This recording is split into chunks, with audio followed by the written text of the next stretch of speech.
Boston Celtics cruise past the Pacers. There's a narrative out there that the Celtics have had the easiest path to the finals ever. Do y'all buy that? What do y'all think about that? They played the Heat without Jimmy Butler. They played – who they played next? Didn't they play like the Sixers or something? No, the Knicks played the Sixers. Who they played in the second round? The Cavs? The Cavs. Yep. They played the Cavs without Jared Allen and Evan Mobley down the stretch. And Donovan Mitchell. And then they played the Pacers without Tyrese Halliburton for what? 2.5 games? Yeah, like 2 games. Would they have won these series if all those guys were healthy? Yeah. I think that's the thing. Like, no one's denying that they would have won these series if these guys are healthy. But we can't help but acknowledge the fact that you played 3 teams whose best player, or in the case of the Cavs, 3 of their starting players in the lineup didn't play basketball in meaningful games. The other thing, too, is, let's be honest, I know there's a lot of Celtics fans that love that the Celtics are coming off of their 6th in Eastern Conference Finals in 8 years. We have no rings to show for it, bro. Like at what point are we going to look at the Celtics for what they are? Front runners.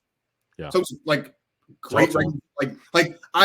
If I had to sit down and listen to people want to discredit James Harden, who gave us arguably the greatest offensive stretch of a season or of a career we've ever seen. Those years he was going toe-to-toe with the Golden State all those years. I get it. No finals appearances in there. Got you. I think only 1 conference finals appearance in there. I got that. But, like, if we're not going to give James Harden credit for that when he was literally making history, like, there's no player probably ever that was as prolific offensively as James Harden was during that stretch of time. But now we're going to sit here and look at the Boston Celtics, who for almost 10 years have been a shoo-in for the conference finals. They've been to 3 NBA finals, or they've been to 2 NBA finals in that time span. They sucked against the Warriors 2 years ago. Took 2 historically great shooting nights for them to beat the Warriors those 2 games. And now you're going up against a situation where, like, are they the better team on paper than the Mavericks? Yeah. But, like, are they going to, like, are we just for sure they're going to beat the Mavericks? I'm not.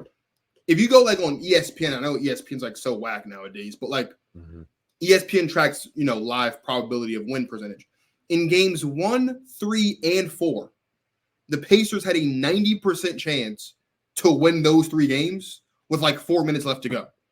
And if it weren't for the Pacers not being able to close basketball games, the Celtics will be down 3-1 as of today, fighting for their lives tomorrow. And I get it. Jerm says, ifs are dangerous games, right? If my aunt had balls, she'd be my uncle. I got that. But, yeah, the Celtics have had by far the easiest road, not just, like, to the Eastern Conference Finals. I don't know if there's a team from either conference that's had an easier road to the conference finals than the Celtics have had this year. And I'm going to include those years when Kareem and the Lakers were playing teams with losing records in the first and second round. Like, I don't know. I don't know. And so now the question becomes, if you're the Celtics, now in your second finals in 3 years, you're sixth, what we're talking about, you're now 2-4 in Eastern Conference Finals now in the last 8 years. You've been all of these conference finals. You've had the best record in the league several times over the last 10 years. If they don't win a chip after having been the best player in the league this season, like, we might have to resurrect that Jason Tatum, Jaylen Brown conversation that no one wanted to have a couple years ago when everybody was talking about they need to pick. Like, I know since that conversation happened, they've obviously been on this run, but, like, we may need to resurrect that conversation, because how many more changes are you going to make to this roster before you realize that the problem might just be this connection of Jason Tatum and Jaylen Brown? Like, because let's be honest, as a duo, I know offensively, they don't compare to offensively Luka and Kyrie. Like, Luka and Kyrie offensively are better. But as basketball players, they're better because they're better defenders. So by default, they're the better duo. They're the better team. They have the better coach. Like, all of the things they have, and if they lose to the Mavericks, because I mean, let's be honest, like Timberwolves are not winning 4 straight. I mean, let's call a spade a spade. Like they're cooked. They might win one tonight just for the sake of saying they won one, but they're not going to win 4 straight. So are they going to beat the Mavericks in the conference in NBA Finals right now? I've seen the Celtics play maybe 2 complete games of basketball from start to finish this entire postseason run, and one of them was in Game 2 when they blew the doors off of the Pacers. And the other one was against any of those other teams that they should have just disposed of. The Celtics shouldn't even have a loss this postseason. They should be 12-0. But in perfect Celtics fashion, they found a way to lose 2 games, one to the Heat and one to the Cavs. They really had no business losing. And so when you talk about like the Celtics getting to this road easily, and you talk about who the Celtics are, like it's very easy for us to acknowledge the Celtics' greatness in the regular season, but we need to just as easy acknowledge the fact that like they have not been living up to the standards of being arguably the best team in the NBA over the last 8 years. Yeah. They don't have a championship to show for. And you look at this, what team, seriously, I'm asking, what team has had a better 8-year stretch? This last 8 years, what team has been better, definitively better over the last 8 years? Let's say the Warriors, because that dates back into their dynasty a bit. Sure. I'll give you that because 8 years ago was 2016. So you want to say the Warriors, they won 3 chips in that time span? I'll give you that. The Nuggets. They won. They won. LeBron when he went back to Cleveland. I'm saying if you look at every other team in the NBA from 2016 to now, okay, that entire time span, not like one specific season, the entire time span. What team has been better that entire time frame than the Celtics? You mean better in the regular season? The only one that I would say definitively is the Warriors, is because they have 3 chips in that time span.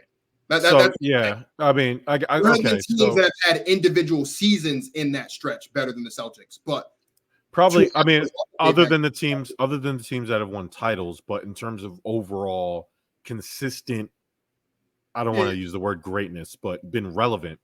Then yeah, I could buy the Celtics right before Ime Udoka was like banging his boss's wife, like. They were legit, right? Like that was the favorite. That's what I'm saying. They've been the favorites in the East, right? So if you have been consistently great, consistently in the thick of things, you've basically had the best 8 years of all 30 teams in the NBA, aside from, again, the Warriors, because the Warriors have won 3 chips in that time span.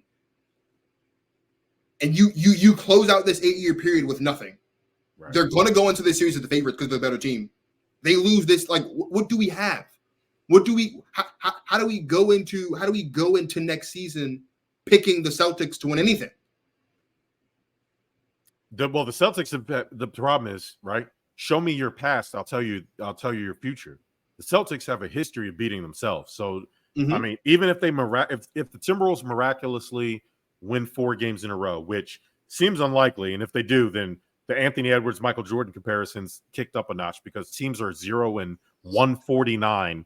When they're down 3-0. So I mean, the fact that, I mean, I like what the Timberwolves have done, and we'll get to Anthony Edwards in a second, but let's assume that the Celtics and the Mavs are playing in the finals. I don't know who is really picking the Mavs, right? Like the Celtics have a better team, no? I mean, you're picking the Mavs because they came out of nowhere. Before the season started, you were not having the Mavs as a title contender.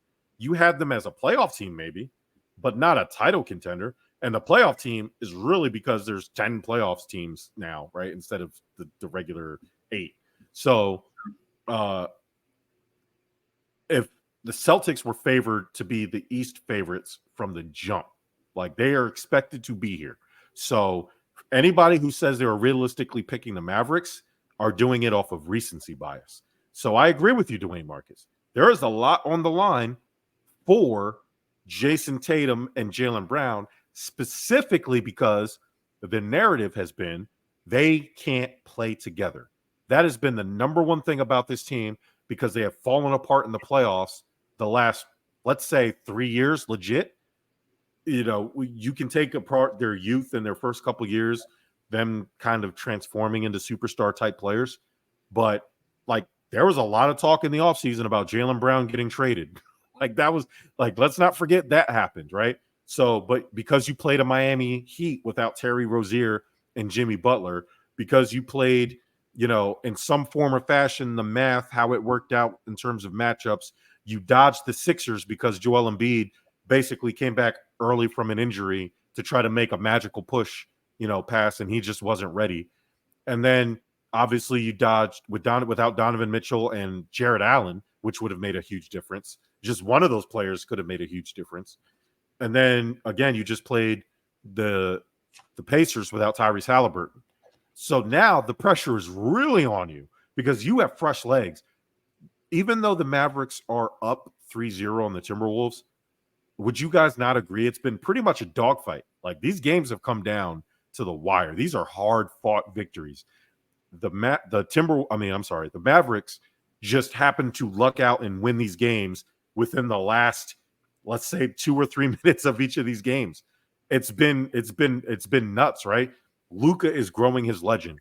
Luka winning a title and maybe a Finals MVP with this run specifically makes him unequivocally, to me, the best player in the league. He will have taken that mantle from Jokic. I know that's a knee-jerk sounding thing, but Jokic's dominance to the finals and winning Finals MVP and having titles looks a lot different, or how Luka is doing it currently looks a lot different than how Jokic was doing it. Jokic was doing it as part of a team with Jamal Murray taking the bigger shots. Luka is doing it within the team, yet he is taking the big shots to win these games. JT, I see the discourse. I see the vein bulging out of the center of your head through that Toronto Blue Jays hat. Tell me when I'm telling lies here. How am I? What are you disagreeing with in your head? I don't have the mute button for you, so I mean, yeah, it's all lies. But I want to go before I deal with you in a second. I'll go back to answer the question of what Dwayne Marcus was saying. I think, yes, the expectation is that the Celtics should win it all, and that's been the narrative. But I think, let's be real. You're talking about their success over like that, whatever, that 7 or 8 year span. Like, you got to remember this too. One, they were growing up in the league at that same time. And I think they probably overperformed a little bit too early. And what happens when you do that? You start putting that superstar label on guys a little bit earlier than you should.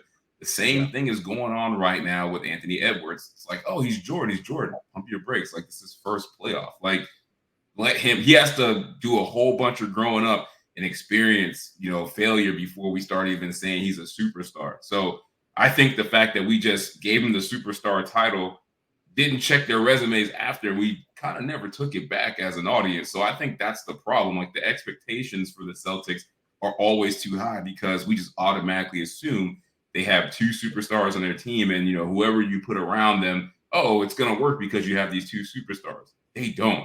Jason Tatum and Jaylen Brown are not superstars. They just aren't. And I think the sooner we come to that realization and actually admit that to ourselves, the expectations for what we want from the Celtics will kind of regress toward the mean. But until we do that, it's not going to happen. Now, as far as have they cruised? Yeah. I mean, is it the easiest of all time? I mean, I disagree. Like you said, there's some teams that had losing records way back in the day, but I want to go back and look at who that LeBron Cavs team that played the Spurs in the finals with that team, like who they were playing. Because I forget, because I know that team was trash.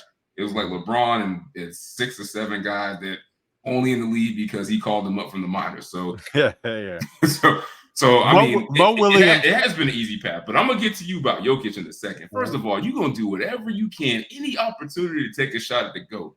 How many MVPs and titles does this man have to win before you could just definitively come on any show at any stage and just say, you know what, he's great.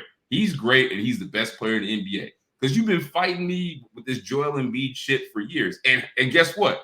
I won that because Joel Embiid ain't on Jokic's level. Now, Luka, I think the conversation that will happen with him if he wins a title is he's going to be ascended into these GOAT conversations the way Jokic was once he won the MVPs. Because you got to look at Luka's, body of work. He's got, 5 all-NBA team appearances in 6 years. Like, the only thing he's missing, I think, is the easier things to get. Like, he gets the title, it's game over because he's going to get an MVP. Like, let's just keep it real. Like, he's going to get an MVP because if he wins this championship, his popularity is only going to grow, and especially with voters. So getting MVPs in the future, putting up all these stats. Like, as long as Luka is healthy, he's going to be a fixture on all NBA teams. Like, he plays 60+ games, he's going to make it. So I feel like him winning this title is just a gateway for him to be in the GOAT conversations forever because his game's not going anywhere. He's not better than Jokic, but I mean, he's going to surpass a lot of guys. Like Jason Tatum, we ain't talking about him and Luka in the same stratosphere anymore. Like, there's maybe only 3 guys in the league that we're going to be talking about them and Luka, like, if they win this championship. Joel Embiid put 41 points up on Jokic when they played last. And Joel Embiid hasn't been out of the second round of his life. He don't have a championship. He doesn't have. You're going to hang on to this better Joel team and a better coach. MVP that because guys like you cried so much that Jokic was getting all the love. You're going to hold on to this Joel Embiid MVP longer than KG and Paul Pierce hold on to that one Celtics title. Like, it's going to be you guys competing for one meaningless thing in history. Like, so what? He won an MVP. Who cares? Jokic won 2 more to shut his ass up. What more do you want? Do you know when you lose an argument about the quality of the player? When you start reaching into like meaningless stats like box plus minus. When you start going into like Excel spreadsheets. Who was talking about box plus minus? You are. You're trying to give me all I'm saying. Okay. Let's just take names out of it. Let's just do blind resume. More MVPs, better player, doing more for his team as the focal point. That's a and he's gonna and you can count on him to be out there for all the damn games. Like that matters. The best ability is availability. I'm sorry, like Joel Embiid's flashy 50 games a year. I'm sorry. Could Embiid win a title with that Nuggets? If you switched Jokic and Embiid, he couldn't. You know why? The Sixers would be better than the Nuggets then. First of all, if you give Jokic, Tyrese Maxey, and all these other guys around him, he'd be just as successful, and he'd be playing in the East. Is better than Tyrese Maxey. In the East, and he'd be beating the shit out of Jason Tatum every year in the Eastern Conference Finals because we know they're going to choke. You put Embiid on the Nuggets with KCP, Michael Porter Jr., who is not good, and Aaron Gordon. What do you think is going to happen? First of all, he ain't going to be there because he ain't going to be healthy. And Joel Embiid is not going to make those guys any better. So, no, I don't think it's an even swap. I think the Nuggets would be worse if you swap those guys. The Sixers would be better. Like, that's a given. Like, they're in the finals. Eastern Conference Finals at the minimum.